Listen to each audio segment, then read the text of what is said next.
Chapter 1. The Stranger's Bet. In the spring of 2020, a 19-year-old sits in a dorm room in Austin, Texas, and writes an email to a professor who has never heard of him. The professor is Bryan Caplan, an economist at George Mason University. Caplan had written 3 books that rearranged the way this student thought about the world, on immigration, and on whether higher education is worth the money.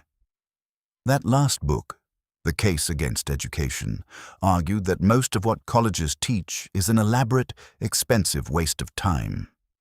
It had made Caplan a lightning rod in academic circles and a cult figure in contrarian ones. The student writes to tell Caplan how much the books changed his thinking. To his surprise, Caplan writes back. The student asks a follow-up question about one of the arguments. Caplan answers, and then, riding the momentum of a conversation he cannot believe is happening, the student asks if Caplan would come on his podcast. There is no podcast, not even a name for one. There is a college sophomore named Dwarkesh Patel, stuck in his dorm because COVID has moved his classes online, bored, hungry for the kind of conversation his campus can no longer provide. He has a laptop, a list of questions he has been turning over for months, and the nerve to ask a famous economist to take him seriously. Caplan says yes. He assumes Patel has an actual show. He was kind enough. He did it, Patel would say later. Patel is terrified and thrilled. It's like, oh my God, I'm just a random college kid, he recalled. I get to interview this person. So I'm going to spend a week prepping and reading everything that might even be potentially relevant. The podcast episode goes live on May 22nd, 2020. Patel calls it the Lunar Society, borrowed from an 18th century club of scientists and industrialists in Birmingham, England, who met by the light of the full moon. He wasn't just repeating 10 questions from everyone else, Caplan would say later. He had his own close reading questions. Caplan said yes because the questions were good. That was all it took. A college sophomore with a laptop and a list of questions got a famous economist to clear his calendar because the work itself was undeniably valuable. Your career depends on decisions made mostly by people who do not know you. Think about the last real turn in your career. The job offer, the raise, the admission, the first client, the yes that changed the next 3 years. Now think about who actually made that decision. A hiring manager holding 200 resumes for one opening. An admissions officer with a folder and a quota. A promotion committee reading your self-assessment for the first time 10 minutes before the meeting. An investor deciding in a 40-minute meeting whether to wire you money that could change your family's trajectory. We call these people gatekeepers.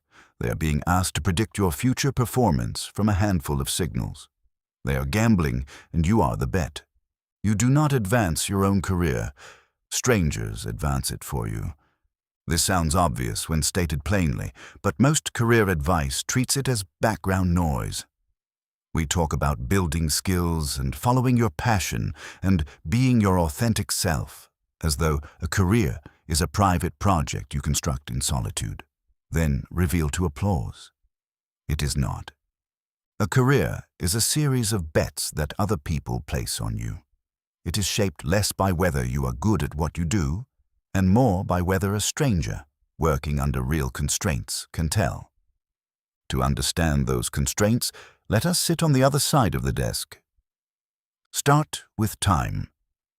Eye-tracking studies of professional recruiters have found that the first pass over a resume lasts 6 to 7 seconds. In that window, the recruiter registers a name, a title, a previous employer, maybe a school, and sorts you into a pile. Venture capitalists spend under 4 minutes on the average pitch deck. You experience your career as a continuous, textured story. The people deciding it experience you as a skim. Now add stakes. A hiring mistake costs the person who championed the hire. If they vouched for someone who unraveled within a quarter, every meeting where that name comes up is a meeting about their judgment. The recruiter who passed on a future star will never hear about it. The one who backed a flop will hear about nothing else. So gatekeepers optimize for safety. They favor the resume they could defend in the post-mortem. Ad volume. A single job opening now draws hundreds of applications. Software filters first. Humans make their seconds-long passes over whatever survives.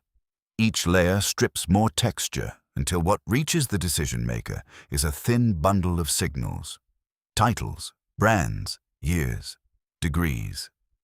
The gatekeepers are not lazy. They are overwhelmed. They have to decide whether to bet on you based on incomplete information, under time pressure, at some risk to themselves. Of course, they reach for signals. Signals are all they have. And for most of the last century, the most reliable signal was promising credentials. An elite degree compressed 4 years of filtered effort into a single line on a resume. A title at a respected firm meant that other gatekeepers, with better visibility, had already bet on you and had not regretted it. The credential ladder was a chain of vouchers, each step telling the next stranger, someone with more information than you already checked. The cost of obtaining promising credentials was significant. Years of your life, tens or hundreds of thousands of tuition dollars, opportunities you turned down along the way. But the expense served a purpose. It made the signal rare and prestigious. And a signal that is rare and prestigious is one an overwhelmed gatekeeper can trust. So the conventional career map routed everyone through the detour. Aspiring founders did 2 years in investment banking and 2 more in business school before starting companies. Aspiring writers got journalism degrees before publishing.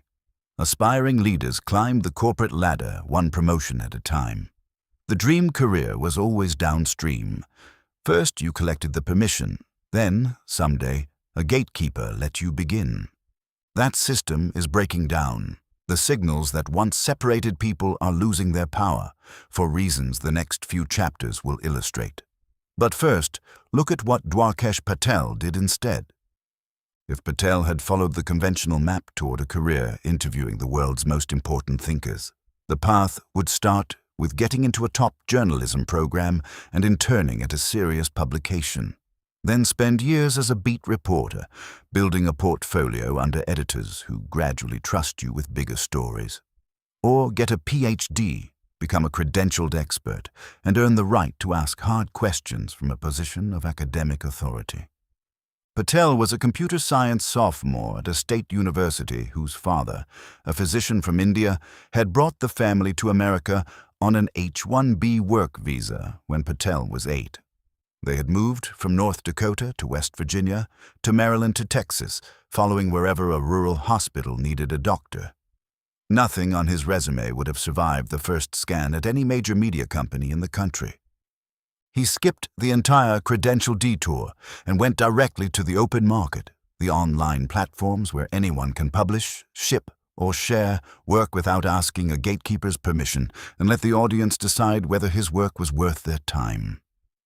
It worked because Patel built proof of value, evidence that real people found his work useful.